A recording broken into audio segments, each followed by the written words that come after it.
Et si je vous disais que chaque jour, 2,5 milliards d'orgasmes se produisent sur Terre, ce qui correspond à peu près à 100 millions d'orgasmes par heure, soit 1,5 million d'orgasmes par minute. Il était donc grand temps de s'intéresser à ce phénomène pour votre culture scientifique, bien sûr. Approchez mes microbrachius Deki. Une fois, n'est pas coutume, nous allons faire appel à 2 cobayes pour tester comment fonctionne la jouissance ultime. Et ils vont nous permettre de comprendre ce qui se passe dans le corps humain quand on passe d'un simple état d'excitation à un plaisir hyper intense. On verra comment fonctionne l'excitation et le plaisir d'un point de vue scientifique, puis ce qui se passe précisément dans le corps lors d'un orgasme, d'ailleurs aussi les façons insolites par lesquelles peuvent se produire un orgasme. Et enfin, on verra aussi qu'une jouissance trop extrême peut avoir des conséquences plus sombres qu'il n'y paraît. Mais on commence assez soft en essayant de comprendre déjà le phénomène de l'excitation. Mais bon, tout d'abord, pour mener à bien leur petite expérience, nos cobayes, ils aimeraient un petit peu d'aide. Parce que bon, de son côté, notre cher Gustave est encore en vadrouille à l'autre bout du monde.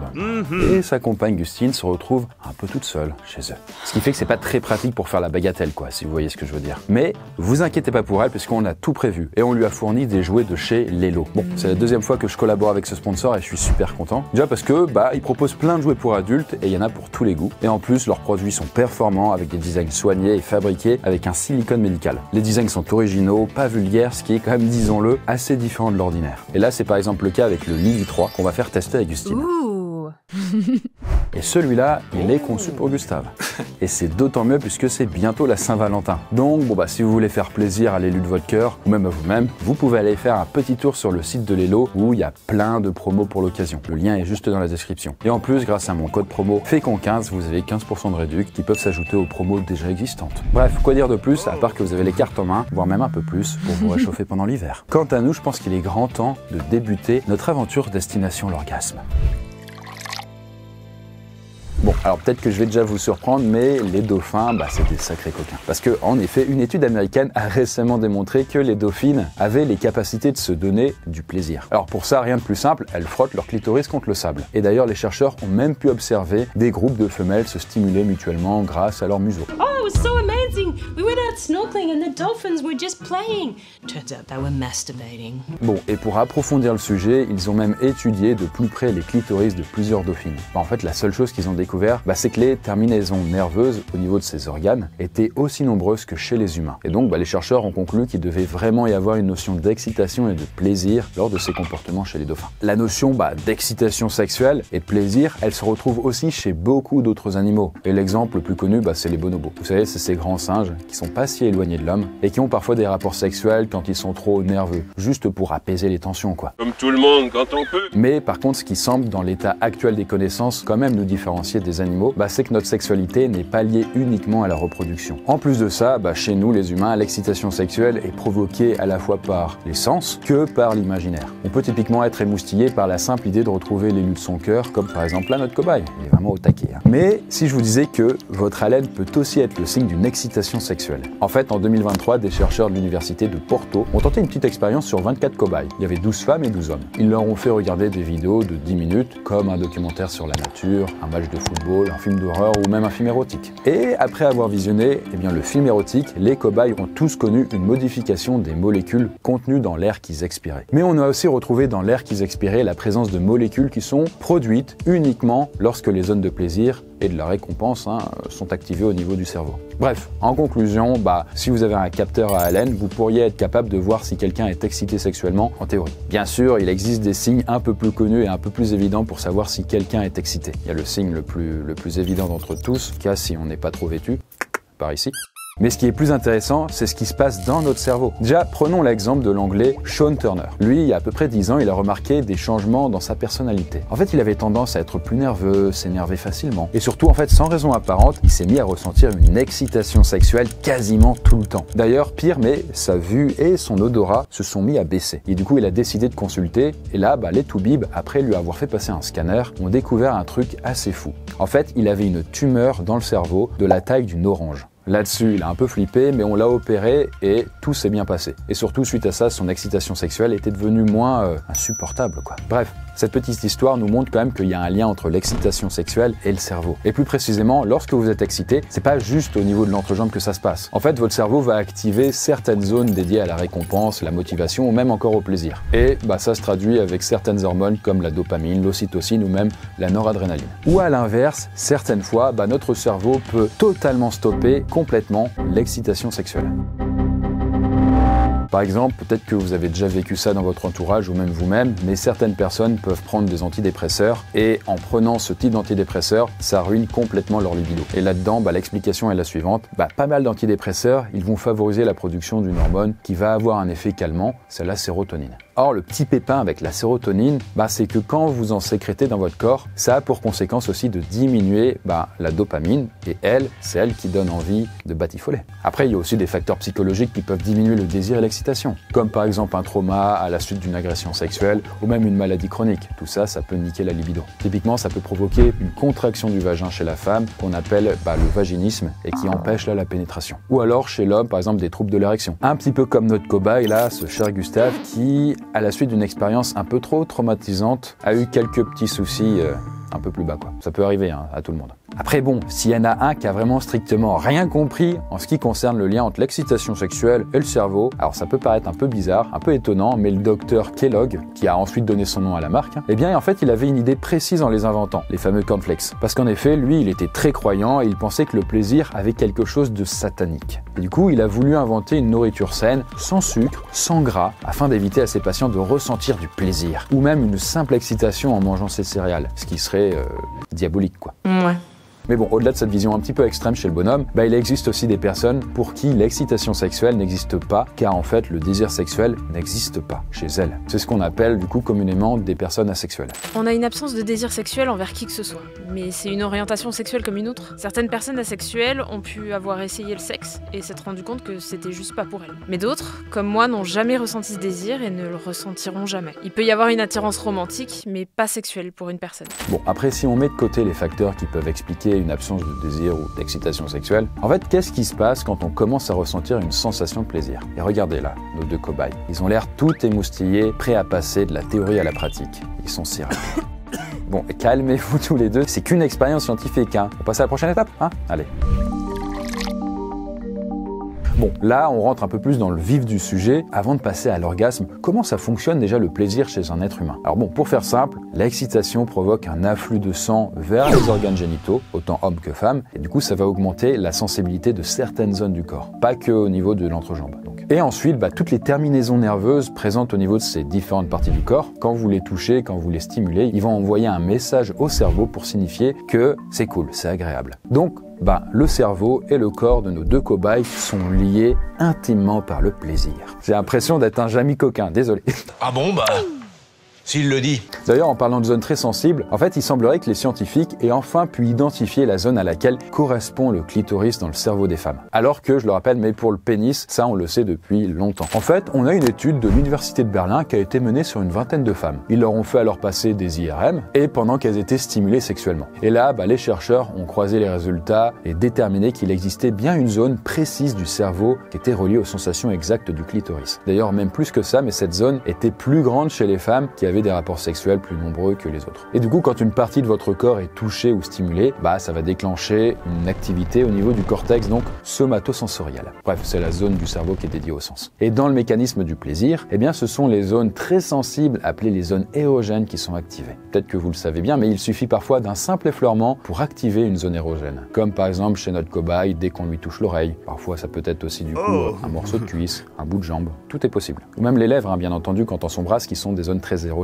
Mais la question quand même qu'on peut se poser, en tout cas moi je la pose, est-ce qu'il y a un mécanisme inverse qui existe? Autrement dit, est-ce qu'on peut ressentir du plaisir sexuel sans être touché, juste par la pensée? Figurez-vous que c'est peut-être possible. En fait, dans les années 50, un sexologue américain du nom de Kinsey a fait des tests sur plusieurs femmes. Et la conclusion de son enquête, c'était que 2% des femmes interrogées étaient capables d'éprouver du plaisir sexuel juste par la pensée. Là-dessus, une université du New Jersey a mené une enquête quelques temps plus tard pour vérifier la réalité scientifique physique, au-delà juste des simples déclarations des femmes. Et là, hop, en observant le corps de certaines femmes, bien les chercheurs ont bien pu voir qu'elles réagissaient sexuellement parlant, mais sans stimulation physique, que ce soit elles ou quelqu'un d'autre. Et enfin, plus récemment, là, il y a des chercheurs américains qui ont franchi un cap supplémentaire, parce qu'ils ont fait passer un scanner à des femmes qui étaient capables d'avoir du plaisir simplement par la pensée. Et là, les zones activées dans le cerveau des cobayes étaient les mêmes que pendant un orgasme provoqué par une stimulation physique. D'ailleurs, il y en a qui évoquent une hypothèse, c'est que les femmes qui sont capables de jouir par la pensée, eh bien ce sont les mêmes qui sont capables de se plonger dans un état de relâchement et de méditation intense. Bref, elles sont capables de partir loin, autant dans la détente que dans l'excitation. Mais bon, malgré tout, voilà, la majorité des gens, ils ressentent du plaisir sexuel principalement par la stimulation physique. Et c'est le cas quand on touche des zones érogènes du corps, parce que le cerveau les a associées à des sources de plaisir. À la base, nous avons les mêmes zones érogènes comme la bouche, la zone génitale et anale. Mais après, en fonction de nos histoires personnelles, nous allons apprécier des zones plus spécifiques. Il y a aussi des différences entre les hommes et les femmes, par exemple au niveau des tétons. Certaines femmes y sont très sensibles, alors que certains hommes ont tendance à ne pas y être sensibles de peur de donner une image trop féminine. D'autres femmes encore y associent l'allaitement et rejettent l'association à l'acte sexuel. Mais bon, à ce sujet, il faut quand même que je précise une chose, les stimulations classiques avec les organes génitaux, la bouche, etc., ce sont pas les uniques sources de plaisir. Il y a plein d'autres façons de prendre son pied, quoi. Bon, déjà, est-ce que vous connaissez, par exemple, la knismolanie? Ça peut paraître bizarre, mais c'est la possibilité de jouir en se faisant chatouiller. Tu me chatouilles. Et là, c'est pas juste un petit kiff sexuel de niche, hein. Il y a une étude qui a été menée en Allemagne sur le sujet. Et sur tous les cobayes testés, quasiment 9 sur 10 avaient éprouvé des sensations comparables à du plaisir sexuel après avoir été chatouillés. Et là, l'explication, c'est la suivante. En fait, les chatouilles consenties, ils mettraient les gens dans un climat de confiance, dans un climat de jeu et même d'intimité. Là, leur cerveau interprète alors les sensations de chatouille dans le même sens que les stimulations sexuelles. Et bon, comme je le disais, les autres sens peuvent aussi être sollicités dans le plaisir sexuel. C'est pas anodin qu'on puisse parler d'orgasme culinaire, auditif ou même esthétique. En fait, c'est la combinaison entre des sensations agréables associées à des souvenirs positifs qui peuvent être reconnus par notre cerveau comme source de plaisir. Par exemple, là, notre cobaye Gustine peut ressentir du plaisir rien qu'en repensant à un délicieux bubble tea. Mais bon, je pense qu'il est temps de passer au niveau supérieur en s'intéressant là à un plaisir sexuel vraiment intense, le fameux orgasme. Alors, on commence par une expérience insolite à laquelle a participé la mannequin et actrice Cara Delevingne. En fait, dans le cadre d'une émission dédiée à la sexualité, elle a accepté de servir de cobaye pour démontrer les effets d'un orgasme sur le corps humain. Et pour ça, en fait, elle a dû faire une prise de sang avant et après une séance de masturbation où elle a atteint un orgasme. Et là, en fait, les chercheurs, ils ont mesuré les niveaux d'une molécule présente dans son sang, les endocannabinoïdes. En fait, elles sont produites naturellement par le corps et c'est ce qui nous rend à la fois euphoriques et apaisés. Et là, ce qu'elle a vécu, ça nous permet déjà de donner une première définition sur ce qu'est un orgasme. Déjà, d'un point de vue scientifique, l'orgasme, c'est un moment de plaisir intense qui se produit à la fin d'une montée d'excitation sexuelle. Mais la question qui se pose, c'est que se passe-t-il dans notre corps lorsqu'on a un orgasme? Alors bon, déjà, si vous pensez que l'orgasme se résume à des gémissements ou à des cris de plaisir, c'est pas tout à fait ça, on peut de façon très bien simuler. D'ailleurs, l'exemple le plus connu d'orgasme simulé, c'est peut-être celui de l'actrice Meg Ryan dans le film Quand Harry rencontre Sally. Ça va bien? En fait, dans cette scène, elle simule un orgasme surpuissant en plein milieu d'un resto pour démontrer à son ami qu'il ne saurait faire la différence entre un orgasme simulé et un vrai orgasme. Oui! Oh mon Dieu! Oh oui! D'ailleurs, pour l'anecdote, Meg Ryan était tellement gênée qu'elle avait du mal à jouer la scène. Donnez-moi la même chose qu'elle. D'ailleurs, c'était le réalisateur Rob Reiner qui lui aurait montré comment s'y prendre en faisant la scène à sa place face à l'acteur Billy Crystal. L'acteur en question, Billy, aurait déclaré plus tard dans une interview que Rob Reiner a eu, je cite, un orgasme dont King Kong aurait été jaloux. Bon, blague à part, en tout cas, il existe des signes physiques qui montrent qu'une personne vit réellement un orgasme. Alors déjà, pour les deux sexes, on constate une augmentation du rythme cardiaque et de la pression artérielle, mais aussi une sensation de chaleur et de picotement qui se répand dans la zone génitale, puis dans l'ensemble du corps. Mais l'orgasme n'est pas tout à fait la même chose chez les hommes comme chez les femmes. C'est pour ça qu'on va le scinder en deux. Déjà, on va parler des femmes. Au niveau du clitoris, il y a à peu près 8000 terminaisons nerveuses. Au moment de l'orgasme, on va noter des contractions involontaires au niveau du vagin, du bassin, ainsi qu'autour de la l'anus. Et la durée de l'orgasme chez la femme est autour des 10 à 20 secondes. Parfois, ça peut être beaucoup plus long. Et alors oui, bien sûr, du coup, là, vous m'entendez beaucoup dire, oui, le clitoris, mais qu'est-ce qui se passe du coup pour les orgasmes vaginaux? En réalité, de ce qu'on a compris, c'est qu'en fait, il n'existe pas d'orgasme vaginal ou clitoridien. En fait, chez la femme, c'est uniquement une seule chose, c'est le clitoris. Donc quand le vagin est stimulé de l'intérieur, que ce soit de plein de façons différentes, eh bien ça stimule l'intérieur du clitoris. Par contre, si on part du côté des hommes, déjà, au niveau du gland du pénis, les hommes possèdent environ 6000 terminaisons nerveuses. Donc c'est moins que les femmes. En plus de ça, au niveau de l'orgasme, ce sont les muscles au niveau du périnée, donc entre le pénis et l'anus, qui vont se contracter, ainsi qu'au niveau de la prostate. Et la durée de l'orgasme chez l'homme est d'environ de 6 secondes. C'est 2 à 3 fois moins qu'une femme.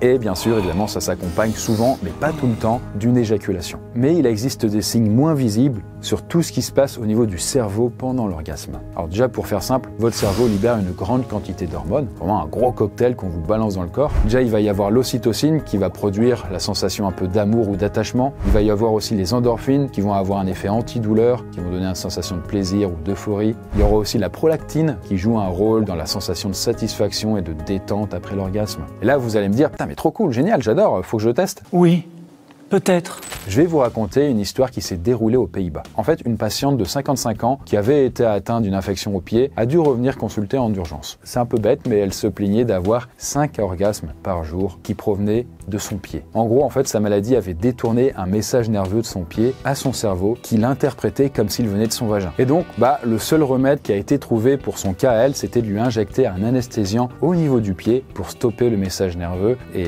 les orgasmes qui étaient vraiment malvenus, quoi, merde. Mais bon, revenons quand même à l'idée de comment prendre son pied dans le vrai sens du terme cette fois-ci. Et là, je vous le dis tout de suite, mais en fait, il n'y a pas de recette miracle. Après, il y a des pistes de réflexion. Déjà, il faut savoir, mais il y a une dizaine d'années, la Société internationale de médecine sexuelle a mené une étude sur 6000 hommes et femmes âgés de 21 à 65 ans. Donc un énorme truc. Et là, les participants ont fourni des informations sur leur sexe, leur orientation sexuelle, la fréquence de leurs rapports ou même de leurs orgasmes. Et là, les résultats montrent que 63% des femmes et 85% des hommes ont rapporté avoir atteint l'orgasme lors de leur dernier rapport. D'ailleurs, intéressant, mais pour les hommes, le taux d'orgasme ne variait pas selon leur orientation sexuelle. Par contre, chez les femmes, 60% des hétérosexuels déclaraient avoir un orgasme fréquent, contre 58% chez les bisexuels et 75% chez les lesbiennes. En vrai, ce que cette étude montre, c'est qu'il existe des inégalités entre les sexes vis-à-vis de l'orgasme, quoi. Et notamment sur le fait que le clitoris, donc source principale de plaisir chez la femme, soit plus sollicité dans des rapports lesbiens, par exemple. Mais déjà, rien qu'en 2006, une énorme étude américaine avait questionné 50 000 cobayes de différents sexes et d'orientation sexuelle. Et les résultats montraient clairement que les femmes qui atteignaient l'orgasme plus fréquemment étaient plus fréquemment stimulées par le biais de sexe oral et de stimulation du clitoris par les doigts. Alors que là, pour les hommes, on pourrait se dire que ça y est, c'est plus facile. Il suffit de stimuler un petit peu le pipou, hop, il éjacule, et hop, on a l'orgasme. Sauf qu'en vrai, le lien entre l'orgasme et l'éjaculation, il n'est pas si clair que ça. C'est-à-dire qu'on peut éjaculer, mais on peut ne pas forcément ressentir un plaisir intense. D'ailleurs, il existe aussi l'inverse, et ce sont les orgasmes secs. Parce qu'en effet, il y a certains hommes, notamment qui sont atteints de pathologies, comme ceux à qui on a retiré la prostate, ils peuvent continuer à avoir des orgasmes, mais sans éjaculation. C'est ce qu'on appelle d'ailleurs une éjaculation rétrograde. En fait, c'est quand le sperme va remonter dans la vessie au lieu de sortir du pénis. Et ensuite, le sperme est évacué quand l'homme fait pipi. Bon, après, de toute façon, l'orgasme, ça diffère beaucoup selon les gens, quoi. Par exemple, peut-être que vous avez déjà entendu parler du sexe tantrique, qui est inspiré de la religion hindoue. Et en fait, là-dedans, les gens qui le pratiquent sont capables d'atteindre un niveau de plaisir vraiment hyper élevé, juste à travers la méditation et la sensualité. Et même sans aucun rapport sexuel. Ce que vont d'ailleurs tester nos cobayes. Pas facile au début, faut vraiment s'accrocher, mais ça peut en valoir le coup. Mais on va cette fois-ci monter un cran au-dessus pour s'intéresser à des orgasmes un peu trop extrêmes. Alors bon, l'image cliché de la jouissance extrême qui a été popularisée dans les films X, c'est peut-être celui de la femme fontaine. Ça désigne une femme qui, lors d'un orgasme, expulse une quantité importante de liquide par son urètre. Pendant longtemps, on a cru qu'elle faisait tout simplement pipi car le lâcher-prise était total lors de l'orgasme. En 2011, il y a quand même une première étude qui a montré qu'il existait 2 types de liquide. Alors déjà, le premier liquide que peut sécréter la femme, il est fabriqué par des petites glandes comparables à la prostate des hommes lors de l'orgasme. En fait, c'est un petit peu l'équivalent d'une éjaculation sécrétion masculine, mais en très petite quantité. Et le second liquide que peut sécréter la femme lors d'un orgasme, et qui peut atteindre 30 centilitres en moyenne, il serait composé principalement d'urine, mais de manière hyper diluée, quoi. Donc voilà, c'est un petit peu comme quand votre pipi est transparent après avoir bu beaucoup d'eau, quoi. Et d'ailleurs, il y a quelques années, des chercheurs ont montré que ce liquide provenait de la vessie grâce à des échographies avant et après l'expulsion du liquide pendant un rapport sexuel. Mais d'autres chercheurs, très ingénieux quand même, ils ont eu l'idée de colorer l'urine de cobaye en bleu dans leur vessie. Et donc quand les fameuses femmes expulsaient un liquide lors de l'orgasme, eh bien on se rendait compte qu'il était bien bleu. Donc ça venait de la vessie. Après, c'est difficile à dire si toutes les femmes peuvent vivre ce phénomène. Parce que déjà dans les sondages, les femmes ayant vécu ça variaient de 5 à 40%. Donc il y avait quand même une grande marge. Mais la majorité ne l'avait jamais vécu. Et en plus, c'est vrai, mais il y a un grand tabou au niveau de ce sujet. Donc c'est quand même dur d'obtenir des réponses sincères et claires. Il faut quand même que la femme soit quand même en grande confiance envers son partenaire et tout ça, quoi. Et en plus, bon, de façon générale, associer femme fontaine et orgasme, c'est surtout une invention de l'industrie du porno, pour rendre un peu plus visible la jouissance féminine. Du côté des messieurs, comment obtient-on l'orgasme le plus puissant? Bon, déjà, selon les spécialistes, il y a plusieurs moyens d'augmenter la puissance d'un orgasme chez un homme. Déjà, par exemple, on peut apprendre à retarder l'éjaculation au maximum pour augmenter l'effet de soulagement final. C'est ce qu'on appelle d'ailleurs le edging. Mais on peut aussi stimuler ce qu'on appelle le point P pour prostate. Lorsque la prostate est stimulée et que l'homme s'ouvre à cette sensation, cela crée un effet de plaisir qui est diffusé dans tout le corps. Ce plaisir très intense est non éjaculatoire et ne nécessite pas d'érection, ce qui peut l'amener à être répété et à durer dans le temps, contrairement à l'orgasme classique. Ok, ça c'est pour la qualité, la puissance de l'orgasme, mais si on veut juste parler en termes de quantité, je pourrais vous parler de l'écrivaine et de la réalisatrice de films pour adultes, Ovidie.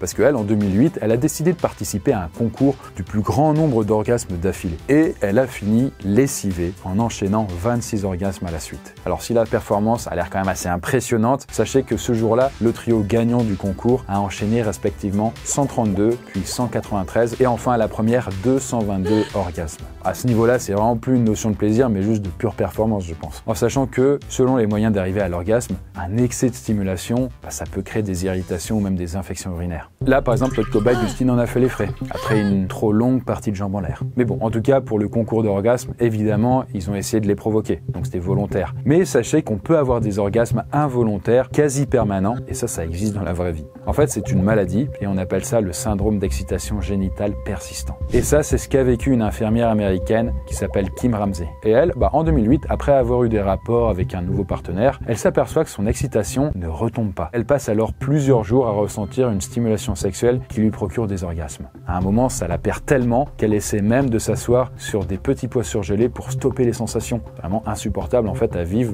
quand tu ne l'as pas envie, tout le temps. Sauf que bon, la technique des petits pois ne fonctionne pas et pire que ça, ça augmente le plaisir ressenti. Si bien que le moindre mouvement ou la moindre vibration la conduit à l'orgasme. Elle parvient même à en avoir jusqu'à une centaine par jour. Heureusement, un toubib va finir par trouver le nerf qui provoquait ça et qui est situé à côté de son clitoris. Et en réussissant à sectionner le nerf, eh bien ça la désensibilise définitivement. Et pour le bouquet final, laissez-moi vous parler de l'épectase, ou la petite mort. En fait, ça désigne tout simplement le fait de mourir en ayant un orgasme. Bon, l'exemple le plus connu, c'est celui de l'ancien président de la République française, Félix Faure. Et il serait mort manifestement d'une crise cardiaque pendant qu'une prostituée lui faisait une petite gâterie. Bon, celui-là, il est connu, mais au palmarès des morts, on trouve aussi le père de l'acteur, Matthew McConaughey. Parce qu'en effet, durant la jeunesse de l'acteur, son père disait à ses enfants pour rigoler « Ah, je mourrai en faisant l'amour à votre mère ». Sauf que, eh bien, c'est ce qui a fini par arriver car il est mort d'une crise cardiaque pendant un orgasme. Mais les femmes ne sont pas épargnées aussi par la petite mort. En 2016, par exemple, le corps sans vie d'une jeune femme de 24 ans a été retrouvé avec un sextoy récemment utilisé à ses pieds. Et une autopsie avait montré qu'elle avait dû avoir une rupture d'anévrisme,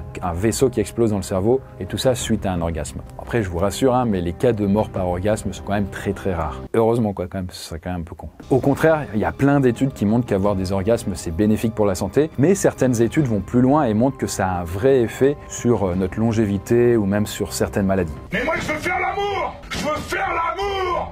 Par exemple, des études ont montré que les hormones libérées lors de l'orgasme féminin pouvaient limiter la prolifération des cellules cancéreuses dans le cadre d'un cancer du sein. C'est quand même bien. Et même au niveau du cœur, un orgasme, ce serait l'équivalent d'une séance de sport qui fait donc diminuer les risques de maladies cardiovasculaires. Bon, après quand même, je le précise, c'est important quand même, mais avoir l'orgasme, c'est pas non plus la quête ultime qui doit vous obséder au point au contraire de vous créer du stress si vous n'y parvenez pas. On peut tout à fait avoir un rapport sexuel, prendre son pied, mais ne pas jouir à la fin, et c'est pas grave.